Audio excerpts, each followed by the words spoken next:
안녕하세요. 인문학수다의 조상렬입니다. 전주에 가면은 시민들의 사랑을 받는 덕진호가 있잖아요. 그리고 세종시에 가면 세종호가 있고, 화성에 가도 동탄호가 있어서 시민들의 많은 사랑을 받고 있죠. 모두가 인공호수입니다. 광주에도 사실은 이런 호수가 없었을까요? 예전에 아주 경양호라는 굉장히 아름답고 큰 호수가 있었습니다. 아마 규모가 5만 6천여 평이라고 했으니까 굉장히 큰 호수였다고 알려져 있어요. 이 호수를 축조한 거에 대해서는 여러 가지 설이 있지만, 당시에는 이제 농경사회잖아요. 그렇기 때문에 농업용수로서 호수를 축조했다, 이렇게 볼 수가 있겠죠. 근데 당시에 이 호수를 축조할 무렵에 광주에 어떤 이야기가 있었냐면은, 광주에는 좀 불기운이 많다. 그래서 풍수적으로 그 불을 갖다가 잠재울 수 있는 그런 물이 많아야 비보할 수 있는 그런 물 시설을 만들어야 한다 해서 호수를 팠다라는 설이 있어요. 또는 뭐 여러 가지 그 설이 있긴 하지만, 이 호수를 만든 사람이 누구였느냐? 바로 이 세종 때에 만들어지게 됩니다. 굉장히 역사성을 갖고 있는데, 세종 때 김방이라는 사람이 있었는데, 이 김방은 굉장한 그 조선시대 때의 토목공사의 아주 1인자였던 것 같아요. 그래서 아마 이 벽골제, 김제에 있는 벽골제도 축조했다는 설도 있고, 그다음에 광주에 있는 경양호를 축조했다. 그리고 광주에 무등산 자락에 증심사가 있는데, 증심사에 500나한전도 축조를 했다라는 그런 이야기가 전해지고 있는 조선시대 최고의 토목기술자였던 것으로 알려져 있습니다. 그래서 이런 역사성을 가지고 있는 경양방죽이 이제 농경사회에서 아무래도 산업사회로 바뀌면서부터 그 운명이 바뀌게 됩니다.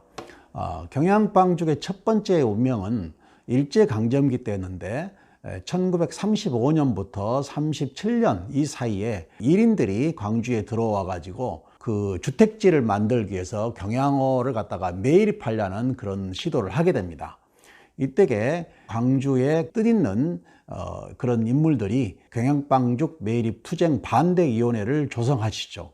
그래가지고 굉장한 이제 매립 반대 투쟁 운동을 벌인 결과, 그때 당시에 그 일본 사람들하고 서로 협상을 한 끝에 3분의 1을 남기고 3분의 2를 매립했던 것이죠. 그래서 3분의 1이 잘 남아서 해방 후에 이렇게 쭉 내려왔던 것인데, 이것도 1967년도 이 무렵에 광주시청에서 매립을 해가지고 다시 광주 직할시청을 지었던 것이 바로 경양방죽의 그 운명이었습니다.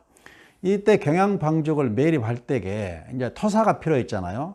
그래서 광주에 이제 계림, 예전에 이제 국민학교라고 있었는데, 그 무렵에 경양역이라는 곳이 있었던 자리였고, 거기에 이제 경양 축대가 있었어요. 이런 흙도 갖다 넣게 되고, 또 경양호 주변에 크지는 않지만 태봉산이라는 산이 있었어요.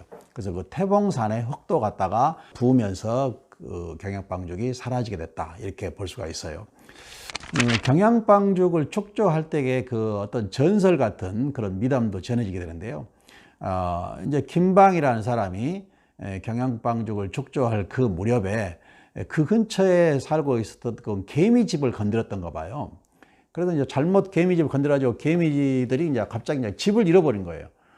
그런데 이제 어느 보통 사람들 같으면은 공사장에 그런 개미집이 있으면 그냥 밀어버리고 막 공사를 그냥 계속 진행했을 건데, 이 김방이라는 사람은 미물인 개미라도 그 생명을 소중히 여겨야 한다, 그런 생각이 들었던지 공사장 사람들한테 이 개미들을 좀 옮겨서 산 기슭에 살게 해줘라 해가지고 다 그냥 옮겨서 살게 해줬다고 합니다. 근데 그 무렵에 뭐 조선시대 때는 항상 그 백성들이 좀 가난에 시달리잖아요. 그때 인부들이 오랜 공사를 하는 동안에 아주 이 기근에 허덕이고 먹을 것이 없어서 막 그런 굉장히 힘든 그 공사를 하고 있었는데, 그때 한 번은 김방의 집 뒷뜰에 개미들이 그냥 막 줄을 이어가지고 막 쌀을 실어 나르더라는 거예요. 그리고 삽시간에 그냥 쌀 창고가 그냥 이렇게 이루어지게 됩니다. 그래서 김방이 그 쌀을 갖다가 그 경양방죽 공사하는 인부들에게 나눠서 먹게 해서, 그 인부들은 배불리 그걸 먹고 경양방죽을 축조했다라는 그런 전설이 전해집니다. 바로 이것은 김방이 개미들에게 베풀었던 후한 그 인정, 이런 그 마음이 아마 은혜의 보답으로 돌아오지 않았는가. 우리 옛말에 이런 말이 있잖아요. 적선지가의 필요여경이라 그런 말이 있습니다. 항상 그 선을 베푸는 집안에는 경사가 남아 돌아간다. 이제 그런 말이 있기 때문에 아마 이웃이나 또는 미물인 곤충이나 동물에게도 항상 생명의 소중함을 여기는 그런 정신이 담겨 있다. 이렇게 볼 수가 있습니다. 아마 1960년대 이전에 경양방죽 부군이나 또는 광주시에 살았던 사람들은 경양방죽에 얽힌 여러 가지 이야기들을 잘 알고 있을 것입니다. 그때 남은 사진들을 보면은 아주 그 멋쟁이 그 여인들이 그 배에서 뱃놀이를 하는 그런 모습을 볼 수도 있어요. 그래서 상당히 그 관광 그 호수로서 상당히 인기가 있지 않았나 이렇게 볼 수가 있습니다. 경양방죽 말고도 이제 도시가 근대화되면서 굉장히 많은 이제 호수들이 사라졌는데 바로 대표적인 오치의 한전 자리에 있었던 오치방죽, 그다음에 광주 염주동에 있었던 광주은행 자리의 호수, 또 이런 것들도 많이 다 사라지면서 광주가 좀 물이 부족한 그런 도시가 되었습니다. 원래 조선 후기 때, 곧 한말 때만 해도 광주에 한 40여 개 이상의 저수지가 있었다고 합니다. 그럼 지금 현재 남아있는 것이 10여 개밖에 남아있지 않으니 굉장히 좀 안타까운 현실이라 이렇게 볼 수가 있겠죠. 지금 최근에 광주광역시에 상당히 이슈가 되는 일들이 하나 있는데요.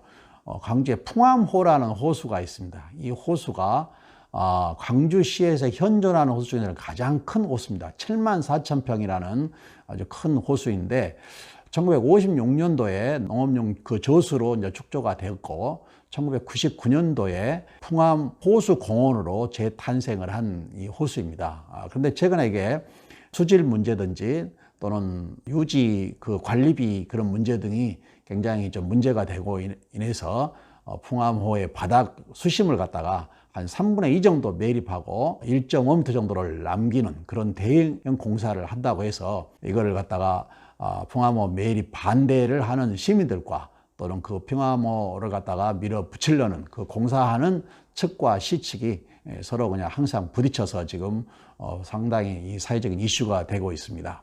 이 호수는 단순히 그냥 호수가 아니라 도시민들의 친수 공간으로서 그 도시의 상징이기도 하고 또 생명의 근원이기도 합니다.